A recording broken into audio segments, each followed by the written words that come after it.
jẹyà kí lọ́kàn agbẹ́rẹ́ nìkan bèbú ẹjọ́ máa bèbú lọ́kọ́ ló máa forí jì wá. bẹ́ẹ̀ ni ká máa ń ṣépèlé Súfì kí ń ṣépèlé tàríkà tẹ́lẹ̀ kó òun ní àdánwò mẹ́ ní ara rẹ̀ wọ́n fẹ́ wọ́n mọ̀ òun ni wọ́n fẹ́ fi pawó ó lè rówó ni ẹjọ́ máa rówó káwọn ọmọ gbalada. alhamdulillah adúgbò fún Allah subhanahu wa ta'ala àtọ̀rẹ̀kẹ́ àti gẹ̀fọ́ òjíṣẹ́ Muhammad sallallahu alayhi wa sallam. gbogbo alágbọ́n tí Ustaz Daud Alfalla jálọ́bà ẹ̀dá kó bá wa fi Islam àti sunna kó bá wa fi yé wọn so kó bá wa fi òdodo yé wọn so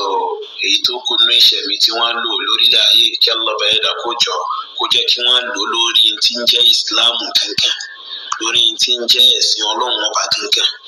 oye tọ́yìb gbogbo alágbọ́n tí wọ́n sọ wọ́n ní tọ́nà bá foríjì Tìjàní àbò foríjì Kọ̀dìríyà kí ló kan àwọn pẹ̀lú bẹ́ẹ̀ nìkan bu èbú kí ni tẹ́ ń rí fàásì gẹ́gẹ́ bí èbú kí ni tẹ́ ń rí fàásì gẹ́gẹ́ bí èbú so ẹnìkan ò ní àwọn ń sìn àwọn òde sọ pé orí yín dà wallahi lazim ti wà nìyẹn àwọn òde sọ pé ẹ̀yà wèrè wallahi àwọn òde sọ pé olórí burúkú ní àwọn òde wí ogun nǹkan mọ́ so oye àwọn òde wí oye ẹni bá ń wíru eléyìí sírò ẹ̀yìn tẹ́ dàgbà báyìí èèyàn yìí ṣe dáwà súnà àmọ́ ká tíra àwọn àáfàá Súfì yín ká sì fi rin lẹ́nu rẹ̀ pé àánú rẹ̀ ẹbọ rẹ̀ ìdí àánú ni wọ́n pè é sí orí nǹkan kí nǹkan wọ́n pè é sí àìmọ̀kan rẹ̀ wallahi ẹ̀ bá àwọn rẹ̀ fà sí irú nǹkan báyìí gẹ́gẹ́ bí ebúdálkì amófìdí àwọn ọmọ kàárọ̀ ni àwọn ọmọ sọ̀rọ̀ ni kò sí tó kàn wá pẹ̀lú ẹnìkan oye tọ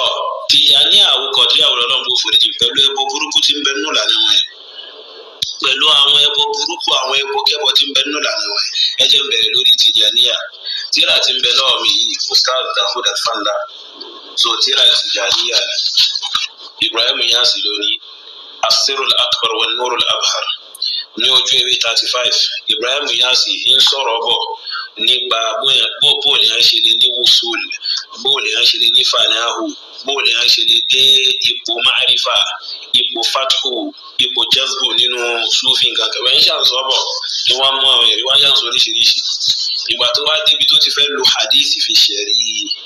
sísọ̀kalẹ̀ Ọlọ́run ọba sára ẹrú rẹ̀ àti yípadà tẹ́rú yípadà sí Ọlọ́run ọba nǹkan kẹfẹ ìgbàmí á sì wọ́n sọ pé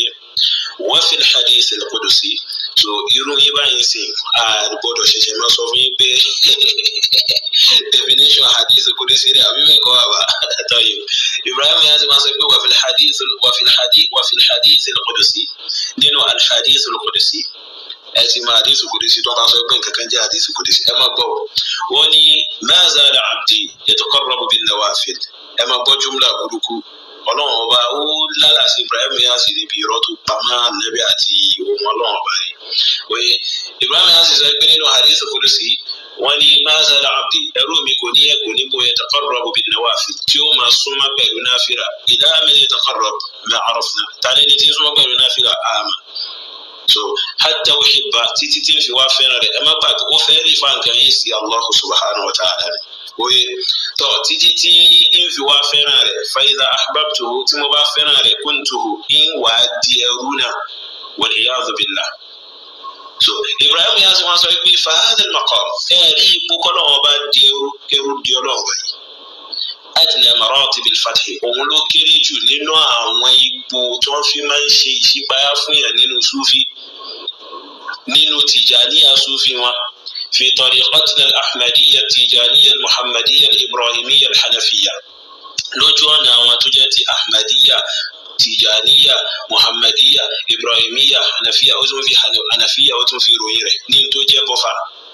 نينتو ياسوكي أقبان لا يبون إبراهيم ياسي تون في حنفية so ní ẹwà kọrùn kẹyí kalẹ̀ ó sì fi de irú tọ̀ríkọ̀ burúkú yòó kalẹ̀ tó ń pè ní Tìjàníyà kẹwàá máa sọ fún àwọn ìpè tọ́lọ́run bá foríjì Tìjàníyà foríjì kí ni pẹ̀lú ẹbọ burúkú tí ń bẹ nínú ojú ọ̀nà yìí àní ẹ fi àwọn ojú ọ̀nà yẹn lẹ̀ ẹ wá ṣe Islam àti Sunna ẹ wá ṣe Islam àti Sunna òtòrókò turuqa sufiyya kullaha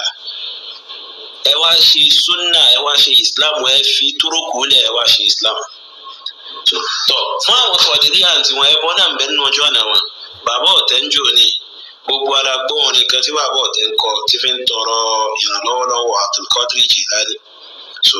tí fi ń tọrọ ìrànlọ́wọ́ Abdulkadir Jilani nǹkan kan bẹ́ẹ̀ ní tẹ́nì kankan ò lè ṣe àfi Allah subhanahu wa ta'ala so tó dẹ́ wà nínú ojú ọ̀nà Qadiriyya bẹ́ẹ̀ tó dẹ́ wà nínú ojú ọ̀nà Qadiriyya bẹ́ẹ̀ so tó dẹ́ jásù pé ìlànà Sufi náà ní gbogbo ẹ̀ so kílẹ̀ wá sọ so àní ẹgbọ́ òdodo tẹ́ bá ti mọ òdodo ẹ má ṣàgídí ẹ má lo agídí ọkàn ẹ má ṣe orí kunkun Ustaz Dawood Alfala ẹ má ṣe orí kunkun àgbàlagbà ní ẹ ti dàgbà gan so ní ìsìn ìtẹ́ ṣe tẹ́ fi bọ́ lọ́wọ́ ọba dáadáa Ọlọ́run ọba ó pàṣẹ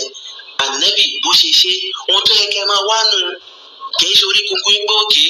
tí mo bá wá fi nǹkan yìí lẹ́nu ìsìn àwọn ẹni tí mo wá ti dàjẹ́ bó ní kí wọ́n ṣe wá máa rí mi Ọlọ́run bá lè lò yín sábàbí fífi wọ́n mọ̀nà wallah Ọlọ́run bó jẹ́ kẹ́lẹ́ ṣòdodo Ọlọ́run bó jẹ́ kẹ́lẹ́ tẹ̀lé Islam àti sunna insha Allahul azim so àwa nírọ̀jà yìí pé kò sí ní tọ́lọ̀ bẹ́ẹ̀ dà òdì ṣe ó lè fi yín mọ̀nà àti nìkan wallah. Or Instagram or wherever else it may be, when you see a good message, like it, comment and forward it or repost it. You will get a reward. And what will happen? We will begin to change that particular social media platform towards spreading more good than bad. But sometimes you have people sitting there, they don't know anything. They don't work hard. They just sit there and talk bad about everyone else. So they speak bad about this one, they speak bad about that one, they speak bad about the other one, they say evil things and they are just sitting there. This one is like that one is like, there are so many like these. Be careful. Don't allow yourself to become one of those and don't allow yourself to be impressed by one of those because they are not doing the real work. They are just sitting and pointing fingers at those who are working hard.